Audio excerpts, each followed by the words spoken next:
और जो कथा में बैठ नहीं पाता है वो उस कथा को समझ नहीं पाता है। इसलिए याद रखना एक बात और भी कि भगवान की कथा में आते तो सब हो, पर भगवान की कथा में और भगवान की लीला में वही प्रवेश करता है जिसको वो बुलाता है। इसलिए कथा में जाओ और कथा में बैठो और उससे ये कहते रहो, हे श्री कृष्ण, हे गोविंद, हे महादेव, मैं आपकी कथा में आया हूँ, मेरे को आपकी कथा में प्रवेश मिले, मेरे को आपकी कथा का रस मिले, मेरे को आपकी भक्ति का रस मिले। हमने ये सुना है, हमने ये समझा है कि कथा में रस होता है, कथा में कृष्ण होता है, कथा में गोविंद मिलता है। हमको आज तक क्यों नहीं मिल रहा, हमको आनंद नहीं मिल रहा है, हमको जिसलिए आए में नहीं मिला। बार बार प्रार्थना करो कि मेरा मन भगवान की कथा में लगे।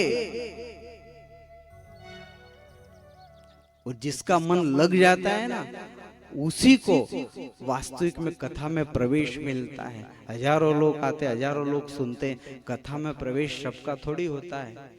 वो जिसको बुलाता है वही कथा में आते हैं, और कथा में आने के बाद में वही आते, वहां तक वही पहुंचते हैं जिसको वो एंट्री देता है। राम दुआरे तुम रखवारे, हो तन आज्ञा बिनु पैसारे।